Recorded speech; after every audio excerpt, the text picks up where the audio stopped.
Today is 29th December, and the essence, sweet children, you will celebrate a holiday. That means you will enjoy life as you do when it is a festival time. In the land of happiness for half the cycle, because there is no sign of sorrow there. And the question is, what method does the Father show you Brahmin children to make your lives profitable? And the answer is, sweet children, if you want to make your lives profitable, then use your body, mind, and wealth in Baba's service. Follow the Father, follow Brahma Baba. And then you will see what you receive in return. You children will become golden. So golden has a number of meanings, and one of them is that your body will be healthy and beautiful. So you will receive Kanchan Kaya, the beautiful golden body, and you will also receive a lot of wealth. And the song is, at last the day we had been waiting for has come. Om Shanti. The Father says Om Shanti, Shri Baba says Om Shanti. Dada also says Om Shanti. And you children also say Om Shanti internally. When any of you give a lecture about Gyan, you begin with Om Shanti. And everyone sitting there also responds saying Om Shanti. The response would definitely be given. You children understand that you are now meeting with the Supreme Soul. It is remembered, there is a well-known saying, that souls remained separated from the Supreme Soul for a long time, and ultimately there was a beautiful meeting through the broker. The broker is Brahma Baba. So you meet the one that you have been separated from personally. He comes to play his own part. On the path of bhakti, you were searching for him so much, and finally the day arrived when you encounter him. Bharat is the only imperishable land. All other lands are perishable. That means that India is on a tectonic plate by itself, and the other continents are on tectonic plates which will break up. And during the large and small destruction, the form of the other continents will be completely different. But India will retain its integrity. There is only Bharat in the New World. There are other places, but not populated. Bharat is never destroyed. It continues for all time. Now, there are so many populated lands. When it was the kingdom of the deities in Bharat, no other lands were populated. There were only the people Well, there were people only in Bharat. And there were no other people in Bharat besides the deities. It was only the kingdom of the Sun dynasty deities. And nothing remains from that except the images of the deities in temples. There should be memorials of them, shouldn't there? The tree of humanity is very small at the beginning, and it is called the kingdom of Ram. The kingdom of God was established by God. But now it is a devilish kingdom, but in the golden age, it is the kingdom of the deities. And the kingdom established by God, Shivale, persists for half the cycle. And then there is the kingdom of Ravan, which comes later. That is the viceless world, whereas this is the vicious world, vice-based. No one in the world knows how the world cycle turns. That means they think there is progress, and they think it's more like a spiral. They don't know that there is devolution. They don't know what happened to the deities, and they don't know how those who were pure became impure. They must descend the ladder, and the degrees of spirituality continue to decrease. When there is an eclipse of the moon, they believe they must make a donation to remove the eclipse. This is symbolic for a shadow of Maya comes over your intelligence, and you no longer know what is the right action to do. So when this happens in the confluence age, and you do something, special tapasya, then you can get, that can be removed, you can get free from it. The Father says, now you must renounce the 5 vices. When you are liberated from the jail of Ravan, the kingdom of Ram will be established. And the 5 vices are not there in the golden age, but no one knows this. Because of the stories, they think that the 5 vices have always existed. People in the world have many different concepts. And you have one ideology, which is called Advait Mat. So in India, there is a big debate among the religious authorities about Dvait and Advait. And it is on the basis of this debate that they prove that God is omnipresent. And Baba says that their concept of Advait Mat is inaccurate. But your concept of Advait Mat that he gives is accurate. So Advait Mat means that what he tells you, the knowledge of the cycle, the knowledge of the soul, the knowledge of God, the knowledge of karma, is integrated and self-consistent, and that is Advait Mat. But they have a completely different approach to things, and they think Advait Mat means everything has to be one thing, and it corresponds, I think, to Einstein's general theory of relativity, where everything is held together with one law. So here in the Iron Age, there are devilish dictates. That means there are ideas which are based on observation of the material world. That is what is meant by devilish dictates.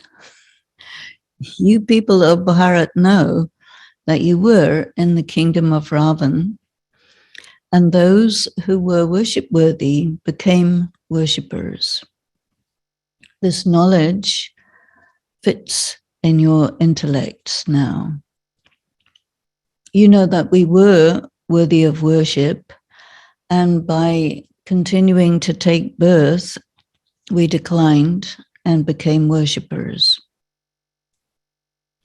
Those people means the people of Vedic India, the people who follow the Shankaracharyas, they say that God becomes worship-worthy and then a worshipper, because everything has to be all one thing. So whatever applies to anyone also applies to God. And they also say that God is Krishna. And so then his divine activities, everything that's going on in the world is all what they call God's Leela. And so they believe that God is doing everything and we are just figments of his imagination.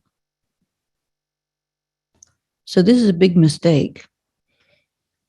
You children now have the happiness that you have found the Father, that you have remembered for half the cycle. And there is a law that everyone remembers God at times of sorrow, but no one remembers him when there is happiness. So when those same souls become unhappy, then they remember the Father. So the remembrance of God begins in the small destruction when everything became very catastrophic. In the Golden Age, no one calls for the Father. And it is now that the meeting takes place between souls and the Supreme Soul, or the Supreme Soul and souls.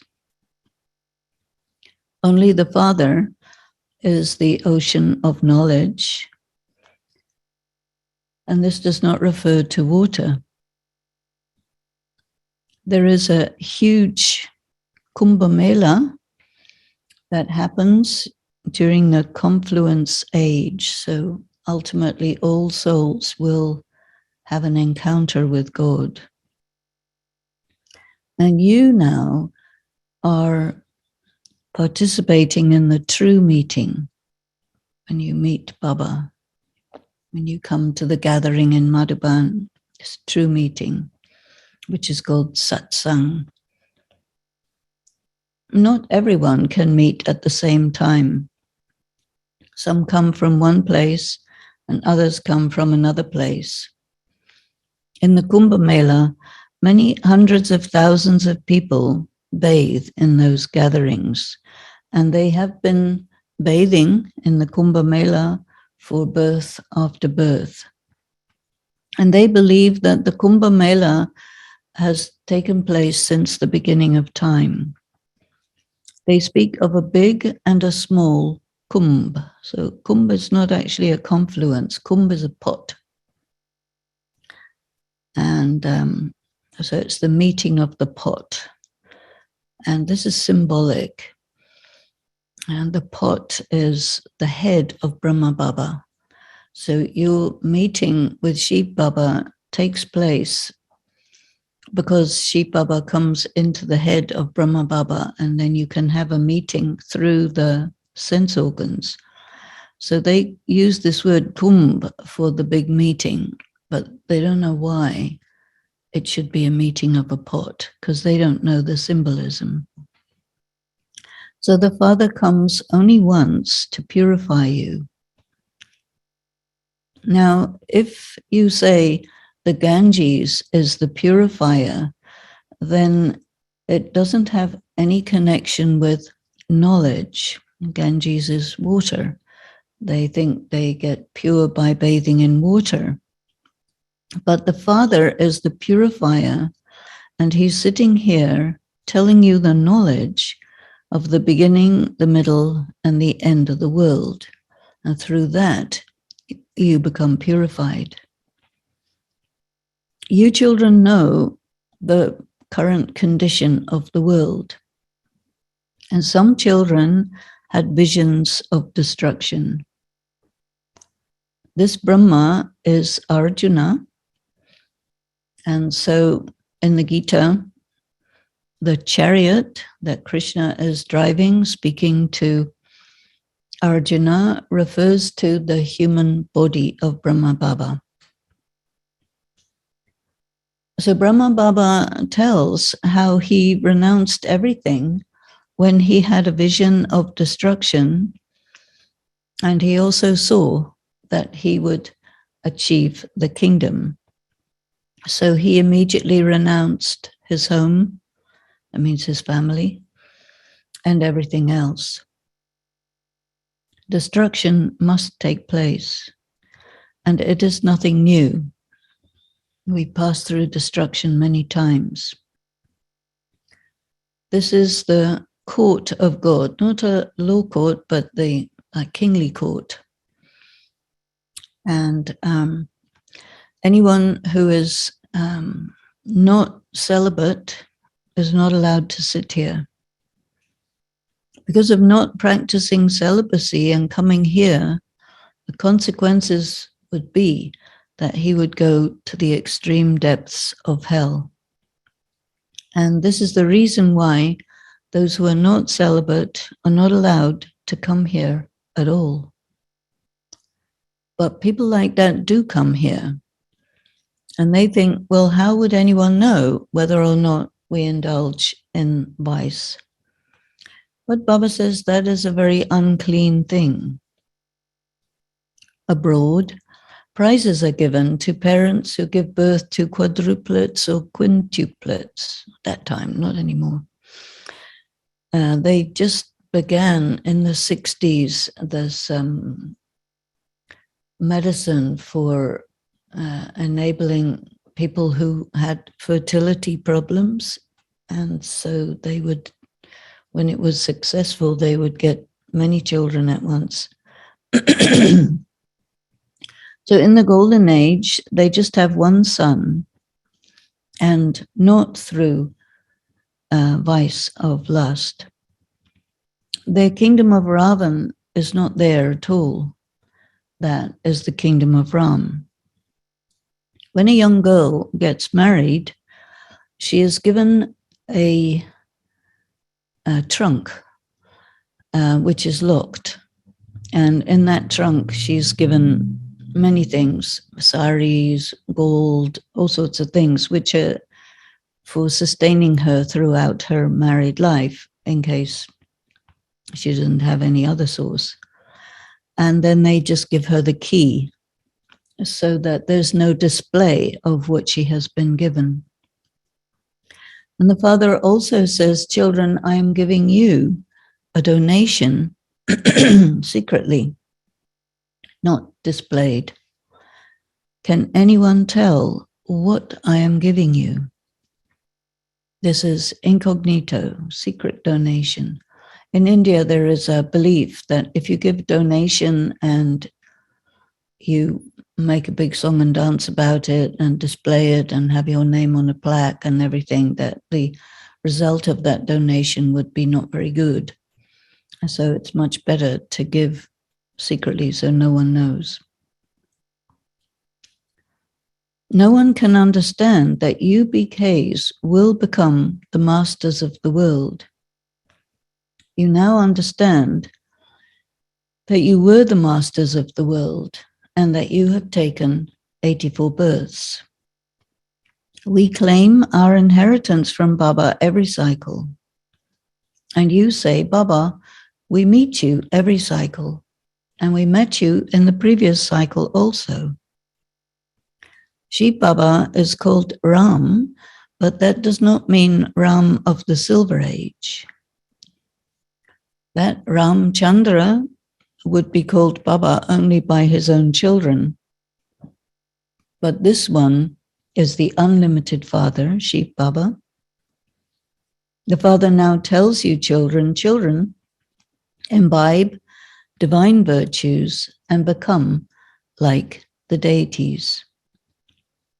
People praise those deities a lot, but they don't understand who they are. They just sing praise to the deities. There is a huge difference between Ram and Narayan. But in the prayers, they combine them. They say Ram, Narayan is one and the same person. And so when they describe the deities, where the description of different deities is mixed, so everybody has the same description, then you can't understand who they are and what is the meaning. So Baba gives us a clear difference between the Golden Age and the Silver Age. Everything is now explained to you in a nutshell.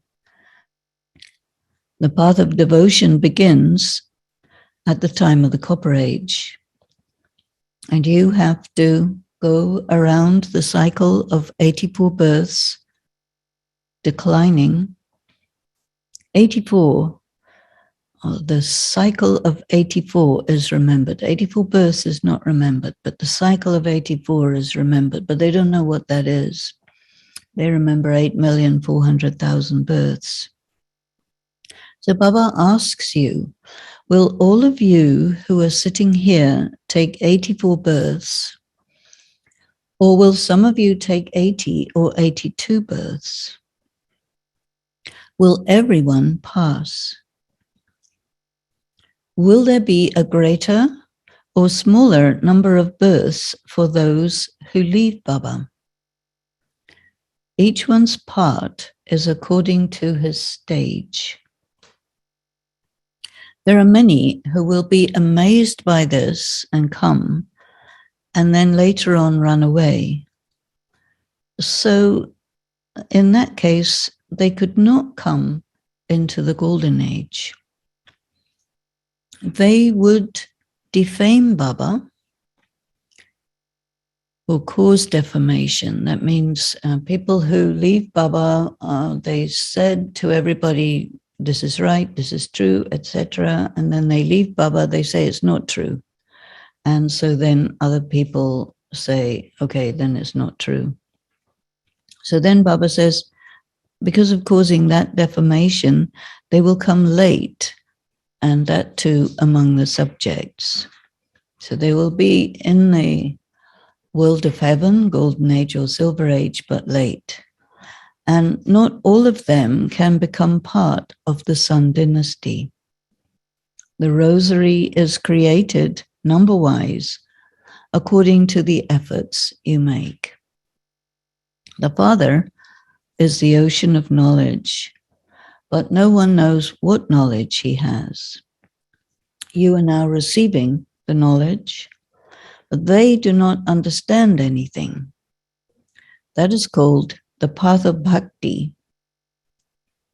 And the festivals that are celebrated at this time refer to this time, and they are celebrated later in the cycle. So whatever happens in the confluence age is turned into a festival from the Copper Age onwards. You have the holiday of happiness for half a cycle, and there you will not hear anything of sorrow.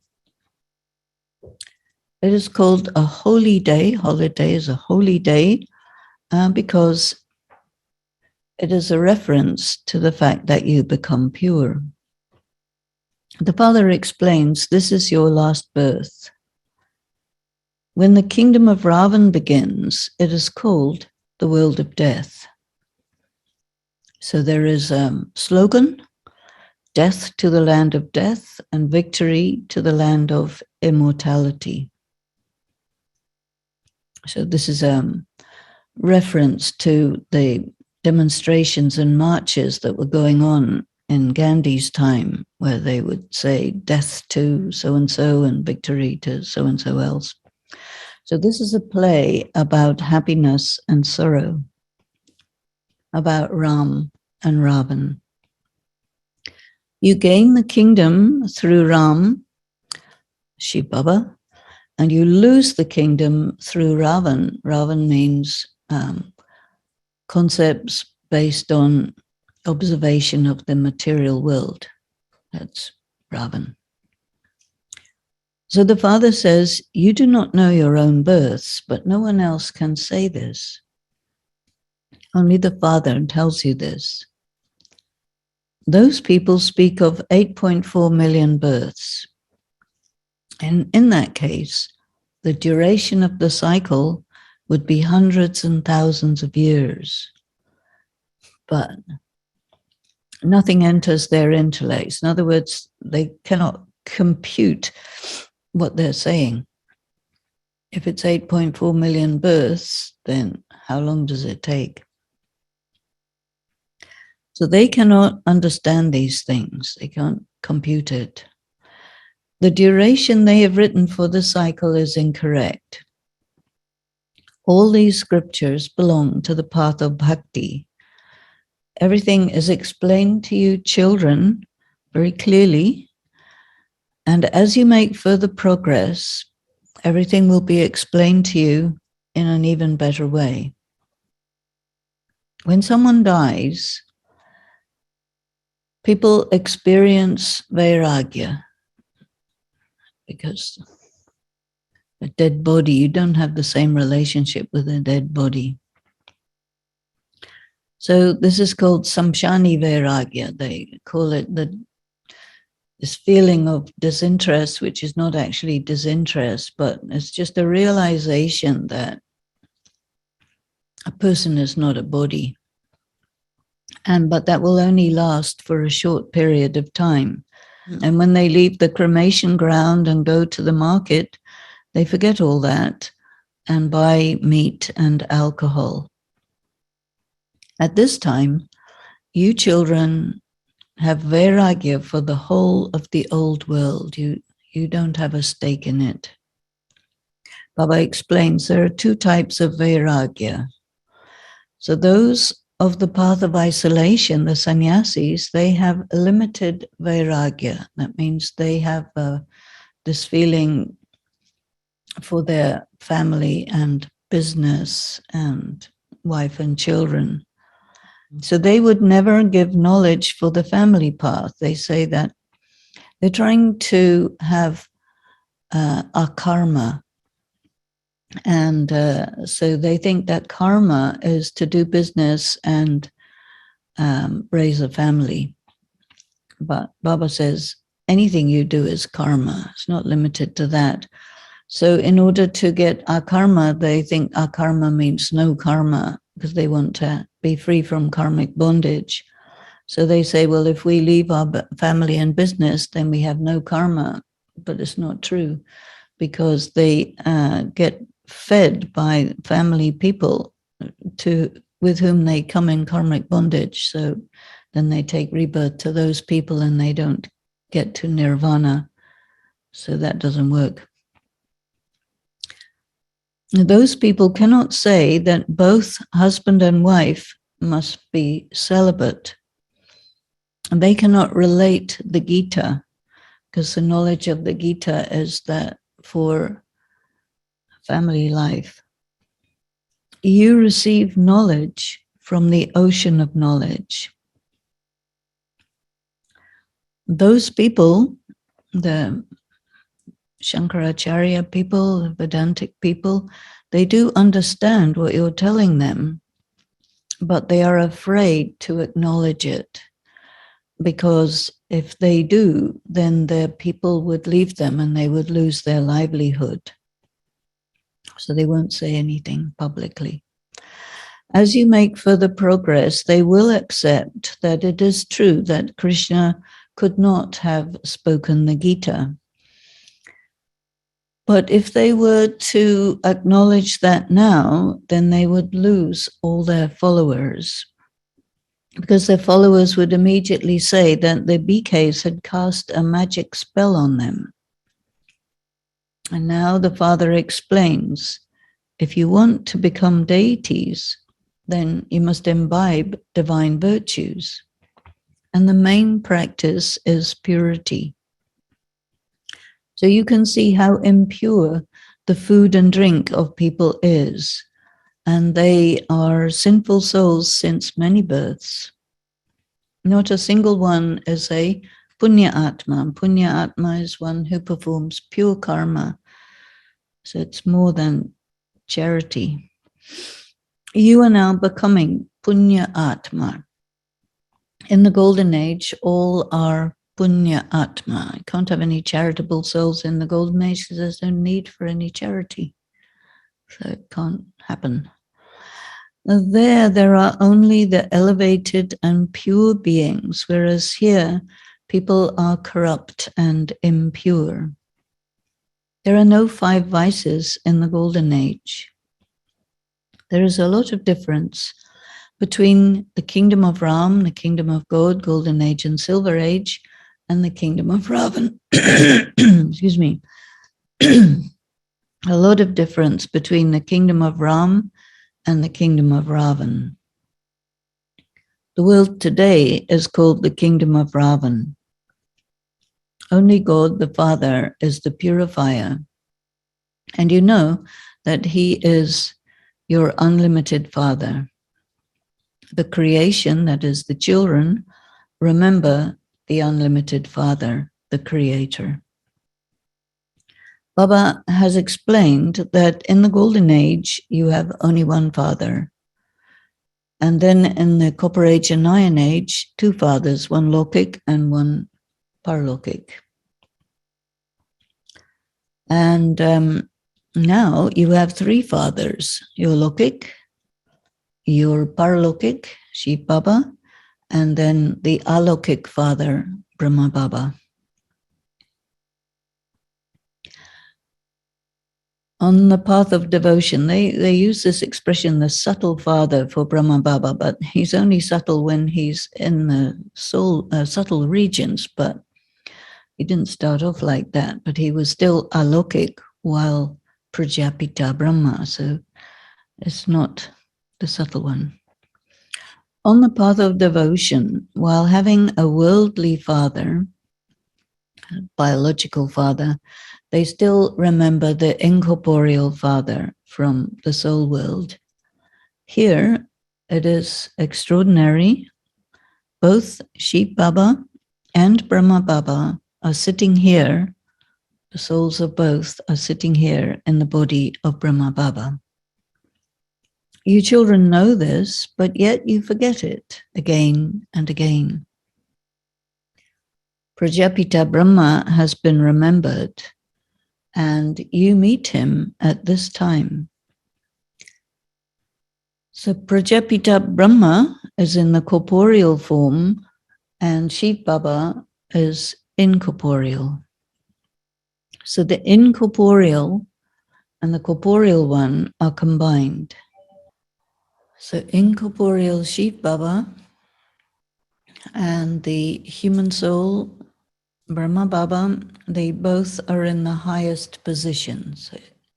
Incorporeal Shiv Baba, the Supreme Being, and the soul of Brahma, the highest of all human souls. No one is higher than they, and yet they are sitting here heavily disguised. This study is easy for you children, simple, clear, coherent, not particularly easy, but it's very clear. The Father says, consider yourselves to be souls. Souls are imperishable. Bodies are perishable. A soul leaves a body and takes another. So there's no need to cry when someone leaves the body. People cry because they remember the body that they were attached to. So the big deal is to become detached from your own body. And that question arises only when you're close to your death. Because before you're close to your death, it doesn't come up really. It comes up theoretically, but not practically.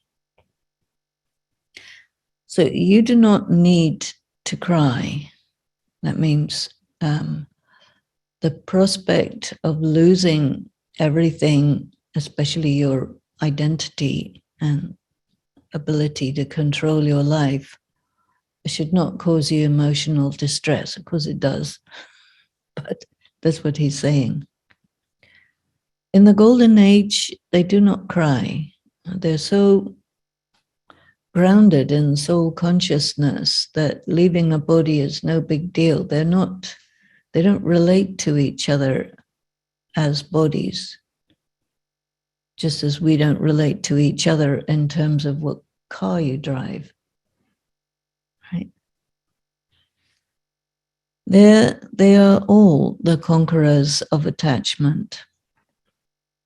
All these things are explained to you at the confluence age. So you should experience a lot of happiness when you see the picture of Lakshmi and Narayan. And this is why the Father has said you should keep a badge or a medal of Lakshmi and Narayan and the Trimurti in your pocket. Take it out of your pocket and look at it again and again. This is what Brahma Baba used to do in his path of devotion with the picture of Narayan. He was a devotee of Narayan. So you look at this picture and you say, hey, I am going to become this, and you will be very happy. Show it to others and they will be happy. We are becoming this. They will be happy when they see it. I am Shiv Baba's child, so I don't need to worry about anything. If there is loss, financial loss, don't worry.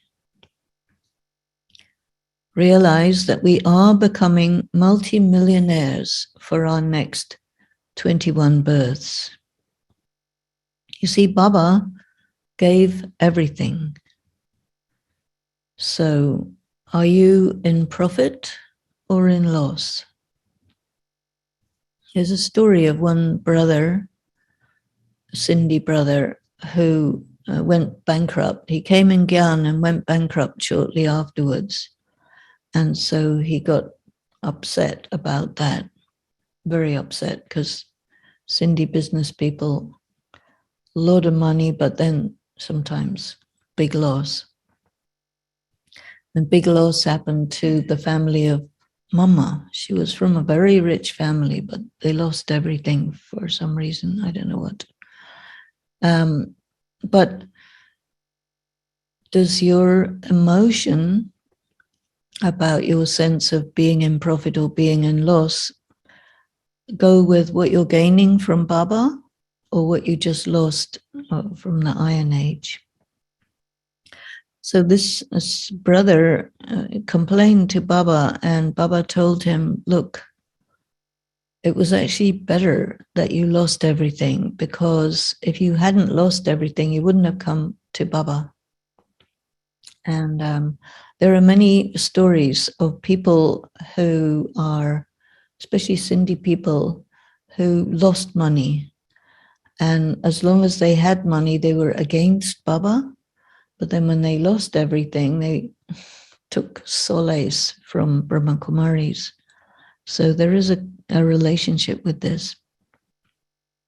So are you in profit or are you in loss?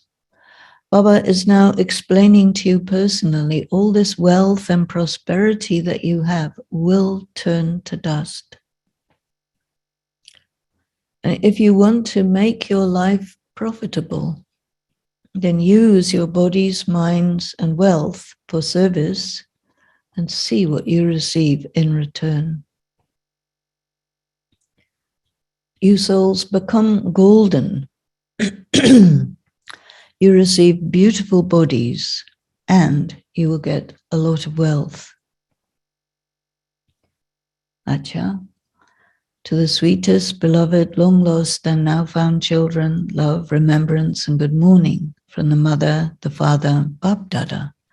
And the spiritual father says namaste to the spiritual children. Spiritual children say namaste to the spiritual father. So the essence for dharna, I think like this. I am a child of Sheep Baba, and I will become a millionaire for my future 21 births, multimillionaire, gazillionaire. Stay in this happiness and make everyone happy. Do not worry about anything. So when people really don't have money, it's very difficult to manage. They struggle. Secondly, follow the Advait Mat of the One Father and become an unlimited sannyasi. Follow the One Father. So this is a reference to this big debate between the people of the Vedic India and that kind of Hinduism. Is very, very difficult to get a hold of how Hinduism was before Shankaracharya, because they changed all the scriptures at that time, around 800 years after Christ, which is also the same time when all the Christian theology also changed. So become an unlimited sannyasi means that you renounce the whole world, because not only you have to be detached from your body, but you have to be able to let go of the whole world. So those people who go up in space, they have an emotion when they see the earth from far, because they feel their attachment to the earth. And in order for us to manage the destruction, we have to be able to get past that as well, because you can't allow the destruction of the world to happen unless you, or Baba has said it cannot be possible until everyone gives permission for it to happen. It means it has to get really bad for that to happen. But this is one of the things he said. So follow the One Father. So Brahma Baba had to accept to be fully rejected by the world. It wasn't easy for him. So the blessing is, may you be a world benefactor and carry out the rejuvenation of the world through the virtues of spiritual intoxication and mercy. So spiritual intoxication means that you realize what you've got, so you're in that high. That's called spiritual intoxication. But if you become high and you make other people feel that they're low in comparison with you, then that won't work. So you have to have this combination of being in your high, but also mercy for people means that you talk to them in such a way that they feel that it's very possible for them to get what you have, and not that they don't have anything. So in order to be a world benefactor, two main virtues are essential for you. One is the godly spiritual intoxication, the high of what you're getting. And the other is mercy. So if you have the two equally at the same time, then you create a stage of spirituality. That's a very interesting definition of spirituality. That some people, when they're giving charity, they give charity to somebody and make them feel that they don't have anything. And so that person needs to receive that charity, but doesn't feel very good because of the way they made them feel. Oh, you poor thing, you know. I'm so rich and you're so poor, so I'll give you a little bit. But that's very insulting to that person. So you can't do that here. So spirituality is that you are in your high, but you're also communicating it to others, not with them feeling low, but remind them that they can be just as high as you. So when you carry out a task or you speak to people, check that you have this combination of spiritual intoxication and mercy equally. In the pictures of the goddesses, both these virtues are shown equally. And you can become an instrument for world renewal on this basis. So the goddesses never make people feel low. Right? You always get the feeling that they care for you and that they will give you whatever they have, but not because they're high and you're low. So become an instrument for the renewal of the world or the regeneration of the world on this basis. And the slogan is, surrender your waste thoughts. That means your trivial concerns out of love for the Father. That means that there are many things that will happen and that Baba will do which go against the grain because you're operating on the basis of conventional morality, so you will disagree with it. And then your relationship with Baba becomes antagonistic. And then it's not yoga anymore. So give that up out of love for the Father. You may not understand what he's doing, but if you love him, you will go along with it. And maybe later you'll understand, maybe you won't. So Baba says this is the meaning of sacrifice. Sacrifice in the sense of make something sacred. So, Gyan is very clear and coherent, but it's very deep. And it's very easy to talk about it in a superficial manner, but people will not be able to understand it when you do that.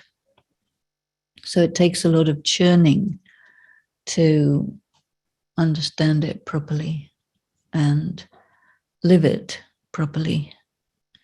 So that's why it takes so many years. Baba has given us years and years. Or Baba used to say, using round figures, the confluence age is 100 years.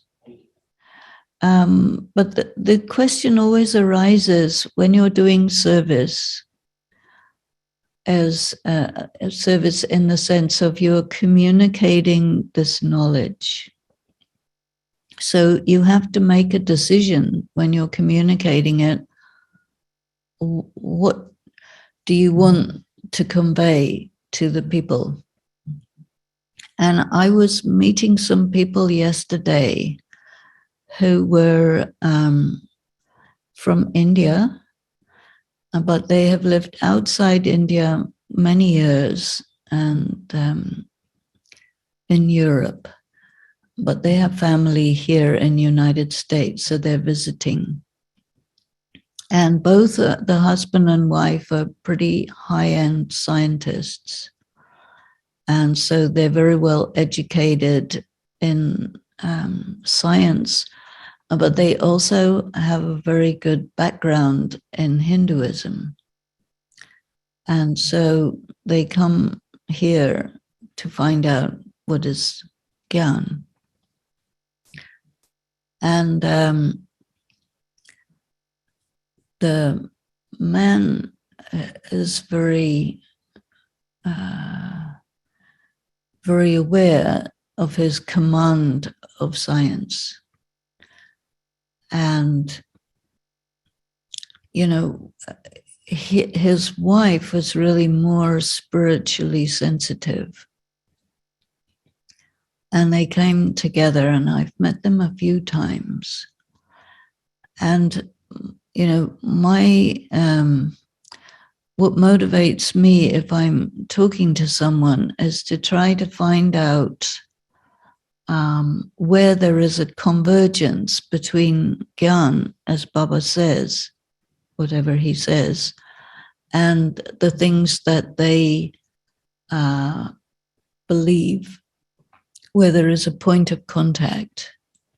Because the way that Baba teaches, you'll notice, for example, in the Murli today, he mentioned some of these aphorisms.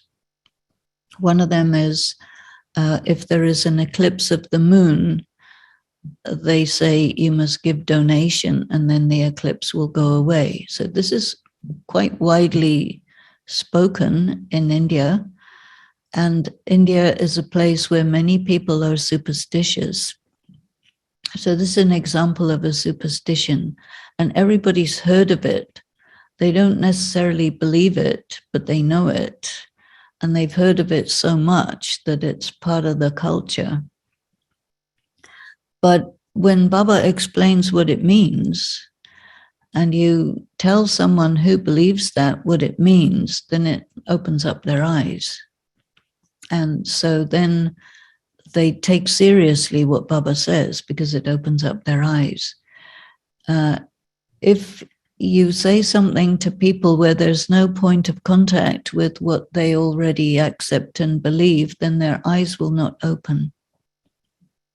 So the other point that came in the Murli of that nature was that there's a law that in happiness, no one will remember God, and in sorrow, people will remember God.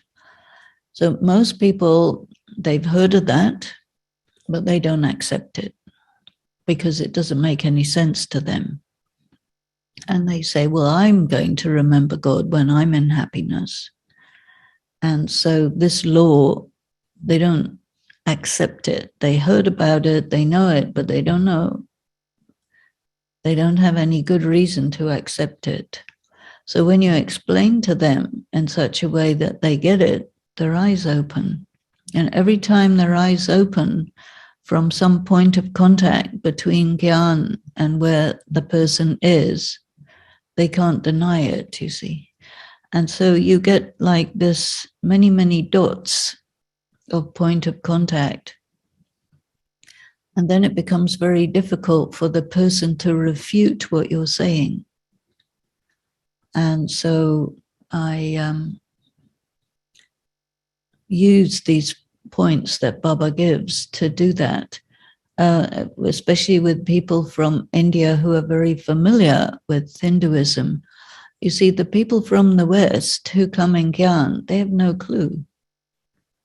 They have not read the Gita. And they have not read the Upanishads, the Vedas. A few people have, very few. And when they come along, then, you know, you have to talk to them in terms of how they learned it, which is overlaid on their existing cultural and religious background. So then you have to go through 2 layers of point of contact. But otherwise, for Western people who haven't created all that background, they have no option but to accept everything blindly. And if you have had a very powerful spiritual experience and recognized Baba, and this is what happens, right? He'll give you an experience and you'll recognize some parts of the knowledge when you come into Gyan, but when it comes to the Murli, where there are all these references to different Hindu aphorisms, scriptures, sayings, beliefs, superstitions, and memorials and festivals and all of this, you don't have that. So you have no choice but to accept what your BK teacher says. You have no choice. Well, if you have a good teacher, it's nice, but everybody is number wise. So I think it's really nice if we can somehow acquire all this so that you get the context. Because when you understand Gyan in a bubble, it doesn't give you the amount of power you need to handle what's coming, because you will have the belief, right?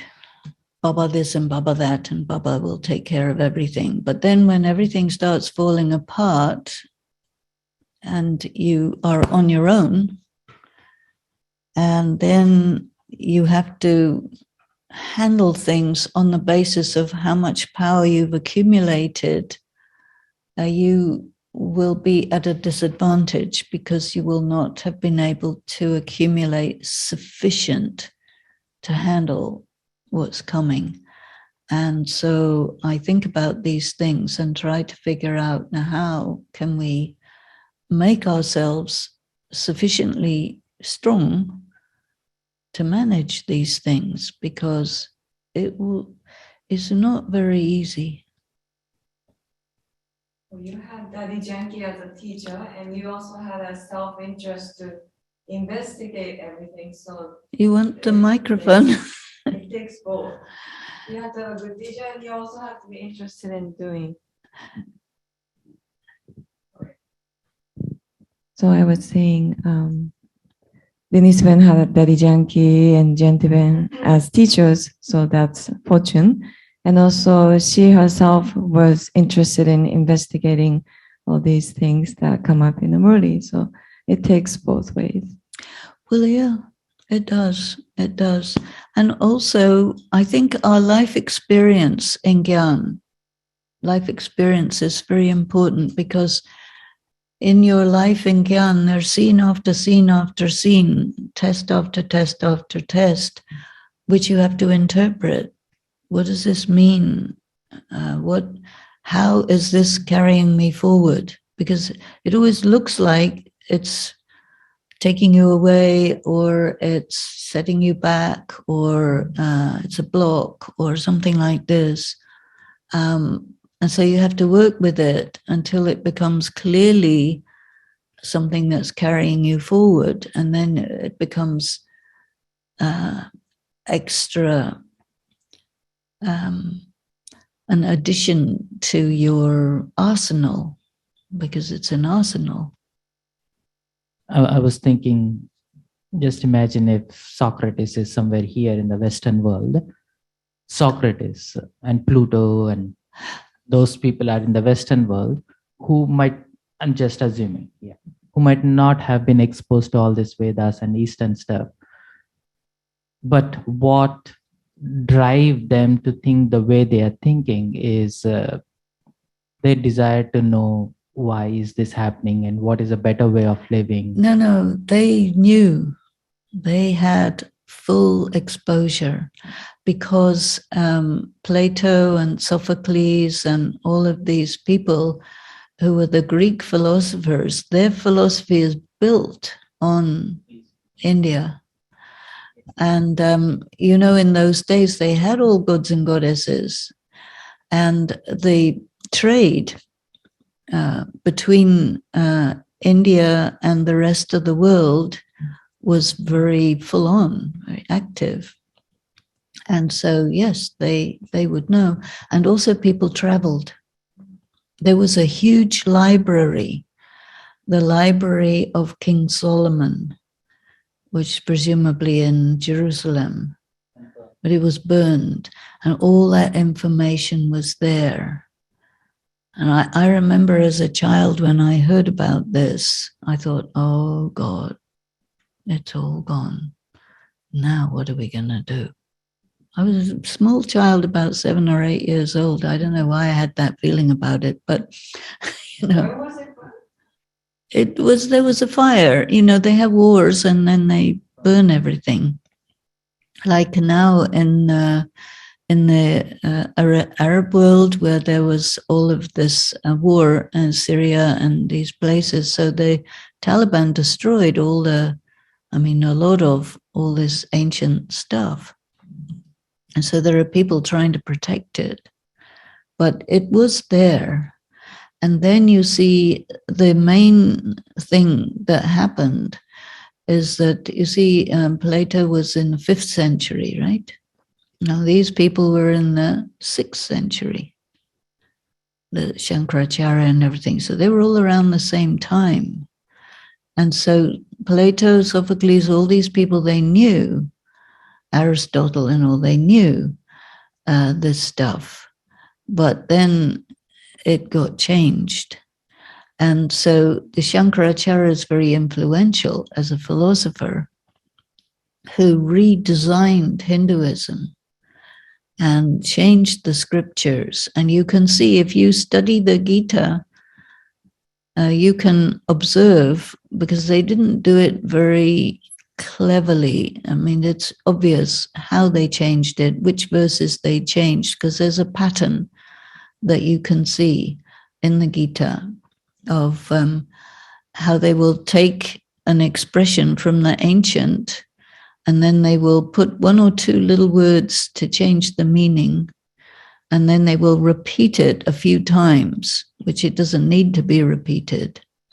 And then they will juxtapose the verses in such a way as to get people to believe something different. It's quite sophisticated, but you can figure it out because you have Gyan. And so I did some work on it to identify the particular changes that were made at that time, because the Gita is dynamic. It's been started off as just a little mantra, Manmana Bhav or something, and then they expand on it. But you see, they developed all these practices for understanding the world by observing this Brahman, what they call Brahman, this element of light. They were able to do practices to discern that, and then they put their experience together with the ancient concepts and interpreted it differently. And so instead of the accurate symbolic meaning which Baba gives us now, they interpreted it differently, and they didn't have God. So they interpreted everything to see or show that everything is this energy, very similar to the general theory of relativity of Einstein. All of it is based on observing matter in a very, very refined way. But you cannot arrive at God through matter. But they didn't know that. And nobody knows that. But then God comes along and says, by the way, neither I am matter nor you are matter. So let's really rethink all this. We have to have a school to study this. But you see how he teaches this. He's not going to teach the philosophers, because they will say, out of my way, who are you? Because he's indiscernible. He's invisible. And so this expression that was in the Murli today is heavily disguised in the body of Brahma Baba, who was completely rejected by the society. And then he came with rejected people, young girls, kids, and doing something new and different. Everybody would say something wrong with this guy. He's cuckoo, So he had to be very, very strong to stay in his conviction and with Shiv Baba against the whole world. It's a very big test when you're against the whole world, as the world is strong. And it was interesting in the Murli today, he indicated that a time will come when the Gyan will be represented in a manner that is more sophisticated. So let's see. But do we have some questions? On the same lines, so I may be repeating.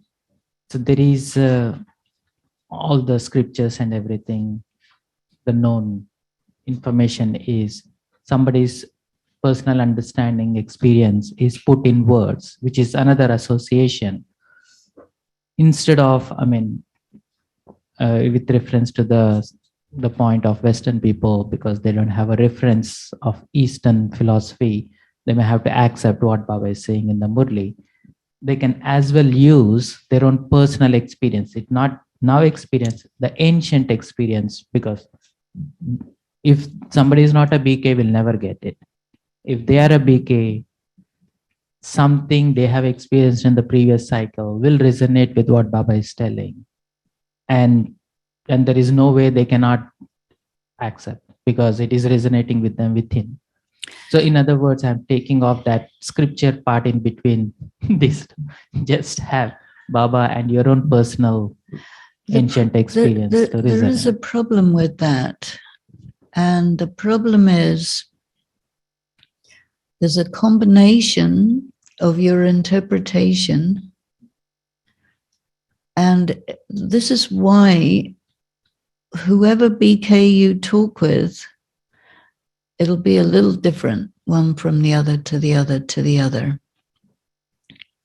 And so it's contentious, because the variations that arise when you have BKs who do this, they take their own experience, they take what they read and they mix up with Gyan and they say, here, how about this one?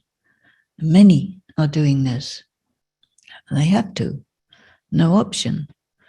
But the consequence is that you have a big variety of Gyan styles, you can say. And it's a phenomenon. In early days, there were so few who would really churn, and Baba would validate, this one has it right and the other one doesn't have it right. But now there's not anybody to say this is right, this is non-right. And so you get everything mishmash. And so then it becomes difficult to know which is right, because there is nobody, no authority. Baba is the authority, no authority to say this is what it is and this is what it isn't. And I remember one time in the very early days, in the 70s, we were meeting Baba at that time in the meditation hall in Pandabhavan. And there was someone who had done this, created all sorts of funny things with Gyan. And so they brought that person to Bab Dada so that he would tell this person, look, you really don't have it right. But the person still didn't accept it. But all the other people heard that what this person's take on Gyan is, if Bab Dada himself said, no, this has nothing to do with Gyan, you're off track, miles off track. So, I saw that. But what I can say is that because there's no authority that is generally accepted, you see, after Brahma Baba, there were the main dadis. They were authorities, and they would say, this is right Gyan, this is not right Gyan. Now they are gone. So you have 1 million enthusiastic BKs who are convinced that they've got it right. And each one a little different, and some, according to me, wildly off track. But there are many, many people who think that they're right. And then some of them become very famous and very influential, and they do lots of classes, and everybody says, yes, this is the one. And there's quite a lot of differences. So this has created a certain amount of confusion. And so some people have thought that, okay, what we should do is make the Gyan really simple and try to get people to change their sanskaras, be nice to everybody, do nice singing and dancing and all those good things, and then we'll be happily ever after, which is okay until the rubber hits the road, and then we see what happens, because it may not be strong enough to carry people forward. And so we'll see. But it's an interesting moment in the BK history that here we are with all these, internet all over. Everybody's on Zoom, and all day long people can listen to every imaginable and unimaginable form of gyan. And, let's see. Because you can't really say anything about it, It's a phenomenon. Okay, excellent meaning of sacrifice, to make something sacred. It's a Latin word. Sacra is sacred, and fiare is to make.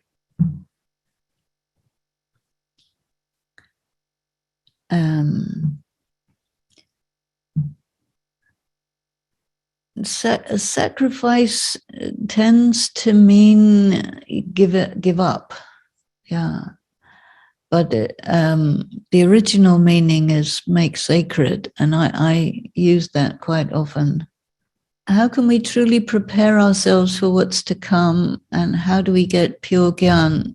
My feeling is, churn the Murli, because, another phenomenon is that whatever level of translation we get, when you churn it, you manage to get the essence, and so it's okay.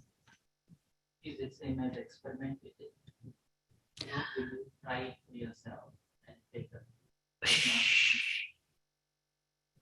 The problem with this word experiment is people make up experiments and then they go that way. So I find myself just staying with this word churning, because the gyan is encrypted and the translation gives an additional level of encryption.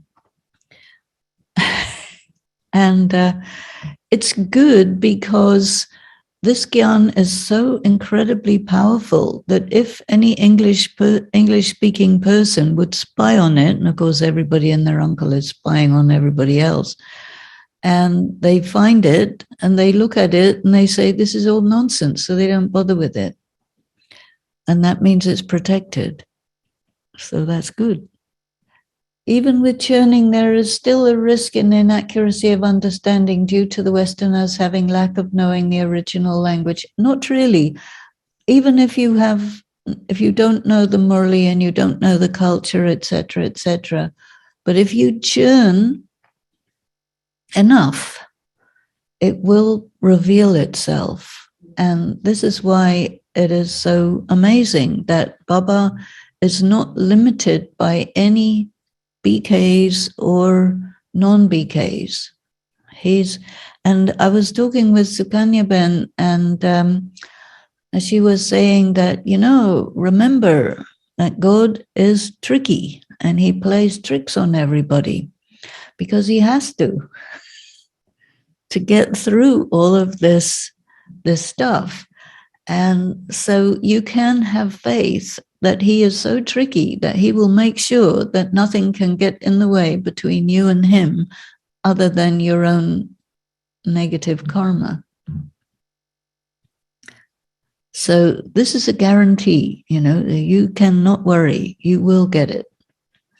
Okay, what dependable resources are there for gaining understanding into the Indian culture? Well, Google.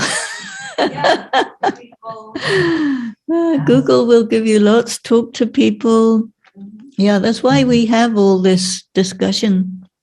There's a question, can we standardize this knowledge? There's lots of people trying to standardize it and other people saying, not like that. Don't standardize it that way. Standardize it another way. So I think that anything to standard, the best standard is the Murli.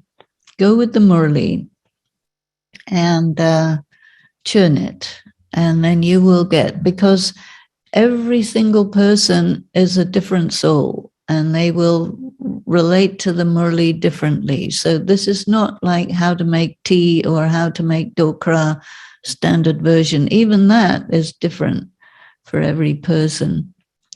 So standardizing, I don't think it will work. You have opportunities all the time. Every day you get opportunities, and then you have to interpret them and use them. How to self-motivate, get irritated with something, and it'll motivate you to do something about it. Get upset, get mad. Yes. Yeah. Right. It's really quite interesting. The best thing is to get upset with something. If you're fed up. Yes. You know what happens is something's going on that you don't like. And you adjust and adjust and adjust and adjust. And finally you stop adjusting and you say, sorry, Om Shanti, boom. And then you kind of cross the barrier. You know, to cross obstacles, you need force. And so if you get a bit angry about it, it'll actually work quite well. I don't think that's advice.